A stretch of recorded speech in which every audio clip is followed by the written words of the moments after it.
Good morning, everyone.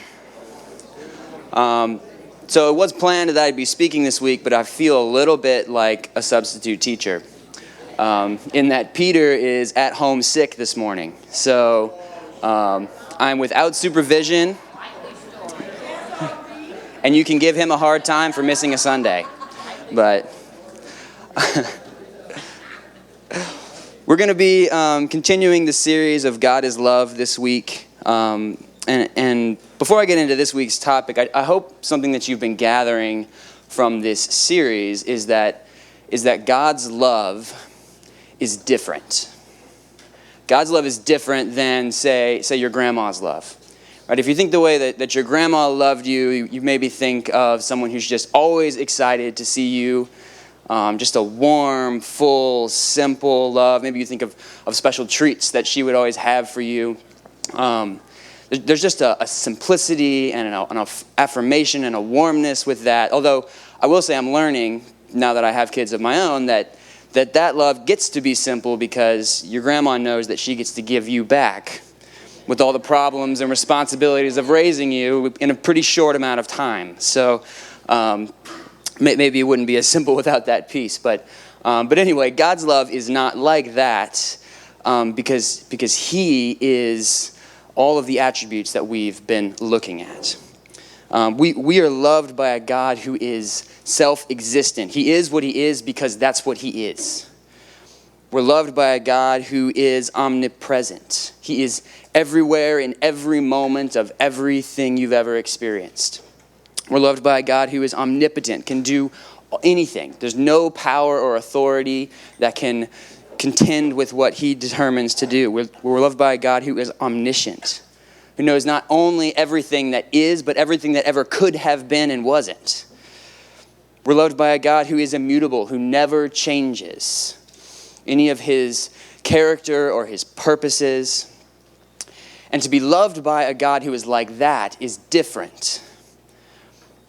And we need to understand those attributes to understand what God's love is like. But I hope that you've also been seeing that God's love is strengthened by all of those attributes. It is a good thing that God is infinite and that He loves us. It changes the character of His love, but I hope that you see that it is a good thing. And this morning we're going to be continuing in that vein, looking at God's sovereignty. We are loved also by a God who is sovereign. So a definition of sovereignty is, this is from John Piper. He says, God's right and power to do all that He decides to do. God's right and power to do all that He decides to do. We're talking about His power and authority and the way that He uses it in the world. Ephesians 1:11 describes God as this, the one who works all things according to the counsel of His will. And I think what you can take from that is this is more than just potential power and authority. He is using that of power and authority to work all things to His will. And I think as you see this attribute of God, it can feel a little bit fearful. When you recognize that you are relating to a God who has all power and authority to do anything that He wants to do, I think it can make you aware of your vulnerability before that God. I remember when I was studying these attributes of God and what was, so we were talking about the incommunicable attributes of God, the way that God is not like us. And I would go for walks kind of to think and to pray sometimes and to get to one spot, and I could look up and the sky just seems really big from this. You kind of turn a corner, and it was often sunset, and it was just a really big place, one of my favorite places to walk. But as I was studying these attributes of God, I began to realize this sort of connected in my mind and my heart, just that I'm just exposed here. If you ever thought about this, when you're standing under the sky, there's just nothing up there. There's just infinity and nothing, right? I mean, it just goes. There's nothing between you and the stars, light years away. And that sort of was connecting in my mind, realizing that's how I'm standing before God. I'm just standing here exposed before a God who has power and authority over me. I am defenseless here. Whatever God decides to do in my life, I can say nothing about it. What would I do to contend with this God? And I think as you look at sovereignty, it can feel that way, but it shouldn't. Because I was making a mistake in that moment as I was thinking about sovereignty. Actually, a mistake that Peter's been telling you this whole series not to do, which is separating God's attributes. Thinking of God's sovereignty disconnected from God's love. Because it really changes the way you see God's power and authority to do all that he determines to do if you remember in that moment that what he determines to do is to love you. An example of this might be fathers have an enormous amount of power and authority over their children. Right? You leave them at home with these kids, and they're just, when they're young, they're just so much stronger. They have more knowledge. They have a great amount of power and authority over their children, and we view that normally as a good thing. That's not a bad thing. That's not a scary thing. We would think of people who don't have fathers. Study after study would show they are disadvantaged for not having that. And why is that? Because fathers use their power and authority for the good of their children. They use it to protect them. They use it to build them up. They use it to strengthen them. Power and authority is married with love. And if you hold those things together, that's the right way to understand God's sovereignty. If you put them apart, it's going to feel fearful and make God feel maybe distant, like a distant dictator to be feared. But over and over again, we see in the Bible, God is not that. For his people, God is a father working all things for the good of his people. You've got to hold those two things together when you understand God's sovereignty. And over again, when the Bible shows that God is in control, it's always a good thing for his people.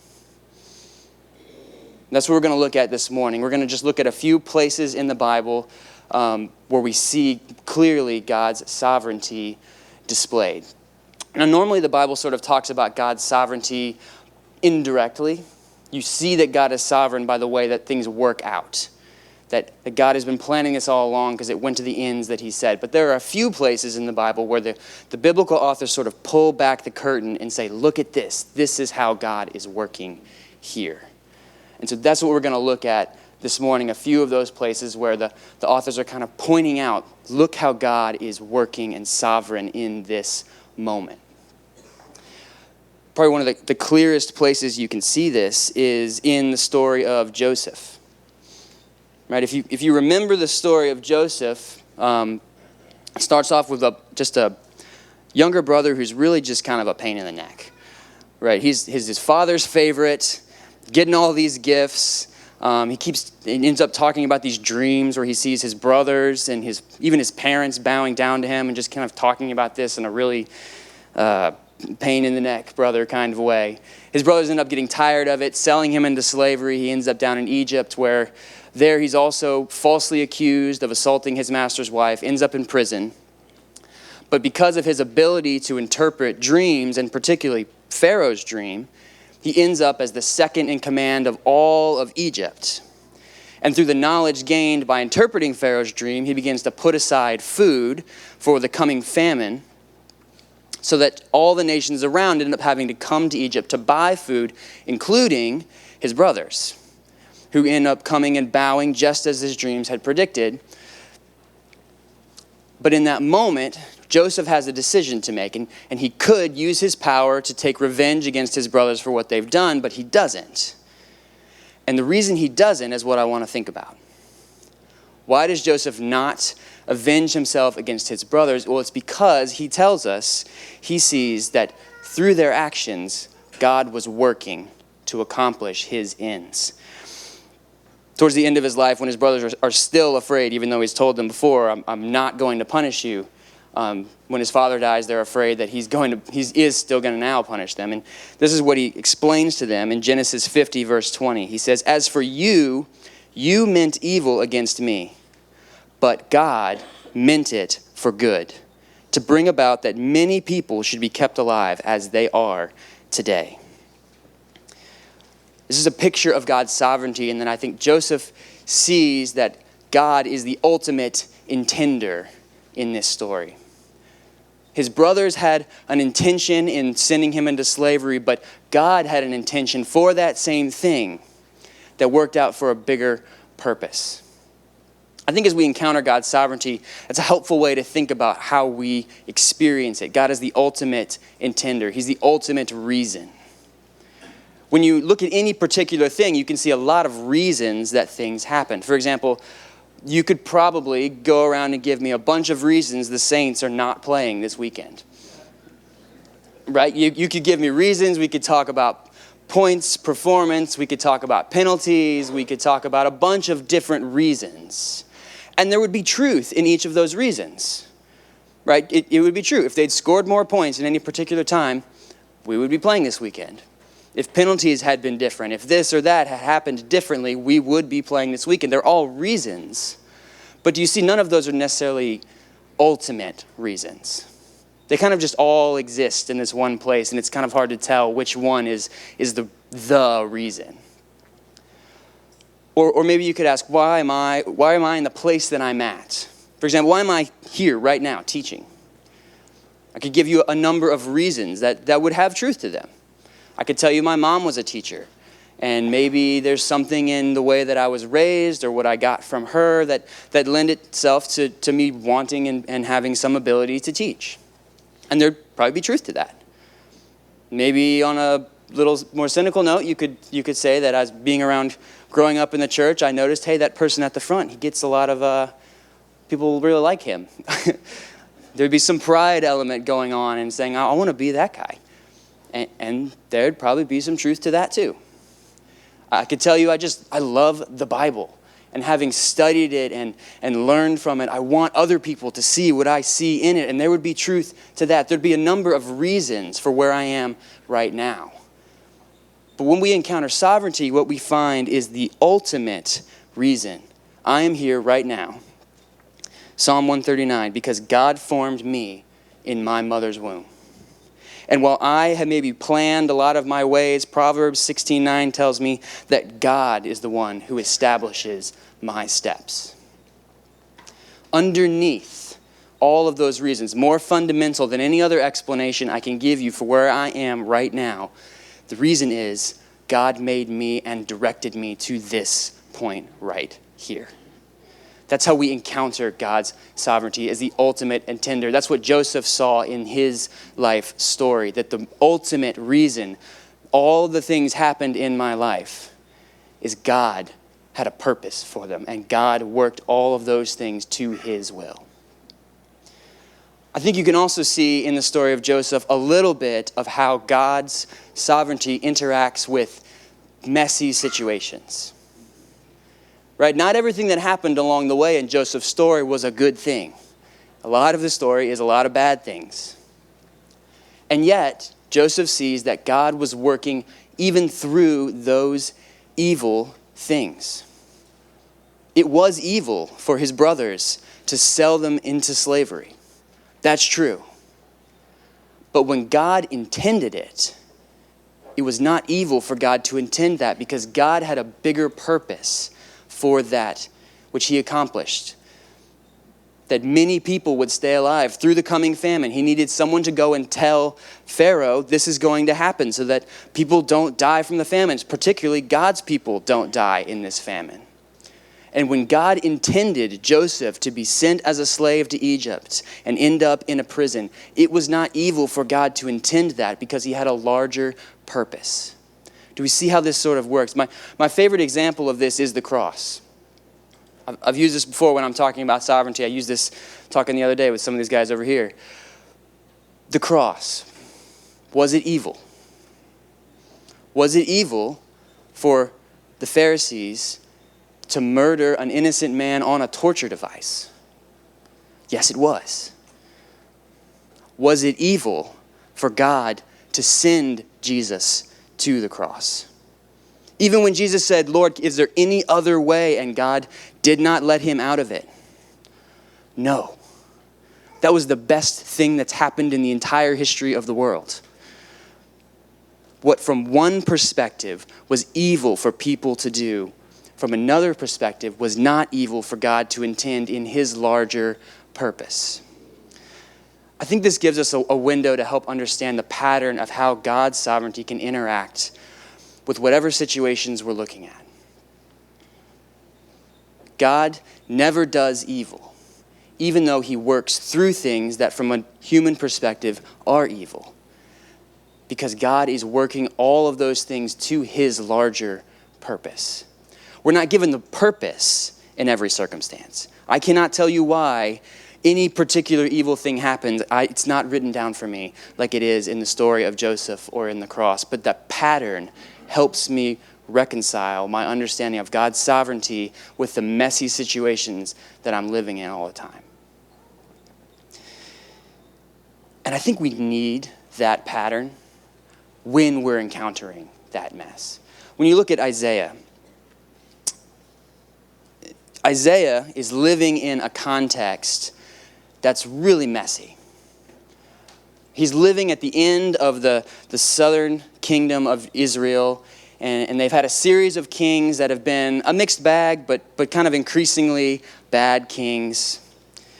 Idolatry is rampant throughout the land. This kingdom looks nothing like what God intended his people to look like.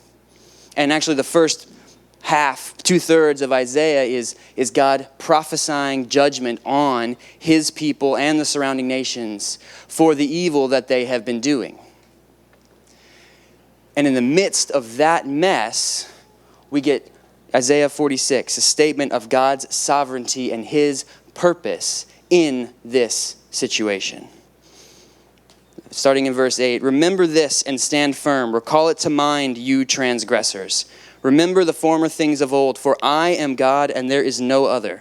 I am God and there is none like me, declaring the end from the beginning, and from ancient times things not yet done, saying, my counsel shall stand and I will accomplish all my purpose. God is saying, remember, in the midst of all of this, I am still sovereign.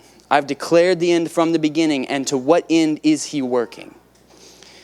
Listen to me, you stubborn of heart. Verse 12, you who are far from righteousness. I bring near my righteousness. It is not far off. And my salvation will not delay.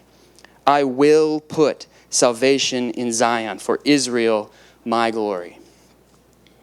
Imagine you're living in this time in the kingdom, and you're trying to live faithfully, and yet your neighbors all around you are worshiping these wooden statues or whatever it is that they're bowing down to. You're hearing of rumors of war from the countries around you. The nation all just seems to be in decline. Does this sound like a news to anybody? Depending on who's talking. And then you hear God speak into the mess that you're living in and say, I am still in charge. I am still in control of this. I am bringing judgment, but I am bringing my salvation. All the mess that you're seeing around has not done anything to stop my purposes to bring good to my people. When you're living in that mess, when life's situations seem chaotic, they seem evil, we need to know that God is sovereign. That's the moment where you want to know that God is in control. You need to remember God is working even through the mess, even though it's not the straight line progress to victory that we would want. You want to know that God has a purpose for what is happening. We sing about this on Sunday mornings to remind ourselves. When darkness seems to hide its face, I rest on his unchanging grace. In every high and stormy gale, my anchor holds within the veil. What is your anchor? Your anchor is God. His sovereignty, his omnipotence, his omniscience. He is in control of this. Even though it looks like a crazy storm is happening, you are okay because God is still sovereign. Nothing that's happening is ever random. That's what this means, what God's sovereignty means. John Piper brings it this way. He says, loosely, God's sovereignty means that not one moment of your suffering is meaningless. Not one moment is random or wasted. God has a purpose for everything that happens. I don't know what that is, but I see that God works all things for the good of those who are in him. No matter what's happening, God is never far off. Things are never out of control. His love for you is not diminished. And I think we see this no more clearly than in the cross. God's sovereignty is working to bring about the purposes of his love. Ephesians 1:3-5 is sort of pulling back the curtain again to let us see where God is working. And here's what it says: "Blessed be the God and Father of our Lord Jesus Christ, who has blessed us in Christ with every spiritual blessing in the heavenly places, even as he chose us in him before the foundation of the world, that we should be holy and blameless before him. In love, he predestined us for adoption to himself as sons through Jesus Christ, according to the purpose of his will." First of all, this passage is just mind-bending. If you want to think about what it means that before the foundation of the world, plan A was for us to be saved through Jesus dying on a cross. The implications of that could spend far more time than I have to think through. But the point I want to emphasize here is that when God looked before the foundation of the world, and again, God is timeless, so this metaphor is just a human way to think about it, but when God said, "This is what I'm going to do," what was guiding his purpose? Love. In love, he predestined us. God's sovereignty and his love cannot be separated. They must be held together to understand what it is. I think some of us have a tendency who love to see the grandness of God and his glory and all of the great things that he's accomplished, can actually begin to forget that love is woven throughout all of those things. We can see a great God or an adventure or a majestic picture of what he's done and love to look at that and forget the personalness, the closeness and the nearness that God uses his glory to bring himself to. I think I'm one who tends to do this. I remember this is a bit of an embarrassing story, I decided to tell it, but when I was in college, I remember going on a run, and I had just kind of really been seeing God's glory and his the adventure and the grandness that he calls us to live into sort of for the first time. I was really excited about this. So I'd gone running really early, and I decided I just wanted to get up and see the sunrise somewhere, which is hard to do in a lot of New Orleans places because it's all flat and there's trees. And I was running, and I looked over and I saw there's a hill. Oh, I'm just going to run over and get up on that hill so I can see the sunrise. Just have to sneak through this fence here. It was a construction site. You can't go into a construction site. There was nobody around, but I went in, and I hadn't sat down more than 20 seconds when I hear "You're on the hill. Come over here." A police officer had seen me climb up onto the hill and called me over. It basically just scared me. He was like, "You realize I can arrest you for being up on this hill, dummy?" And I ended up running back home and being pretty embarrassed and kind of shaken. Somebody who relies on, it feels okay in the world because I feel like I can handle whatever situation's coming. The idea that you can arrest it for being stupid is a little bit... But I remember that moment because of what happened next. I remember praying to God about it, just kind of dealing with the emotions that were going on inside me. And what he said to me in that moment was, "You are my son." I wrote it down. I remembered that. And I think what he was doing in my heart, I didn't realize this at the time, but looking back, I think I saw at the moment, I felt like pursuing God was me running out to meet the grandness of what God had done. Going to find something great and glorious out there and achieving that. And I had forgotten that what God had done with that grand, glorious plan was drawn near to me. The infinite, omnipotent God had used his power and his knowledge and his authority to come and save me, a sinner. He loved me first. I wasn't holding those two ideas together, and we need to do that to fully appreciate the glory that is God's sovereignty. God's sovereignty and his love are never separated because what he did with that sovereignty was ultimately love us.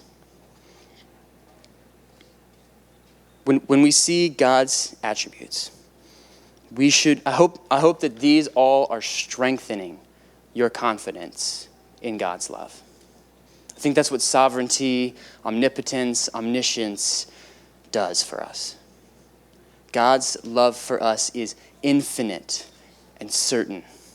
It's the reason for our confidence in him. I can't say this better than Romans 8 says it, so I'm just going to read this.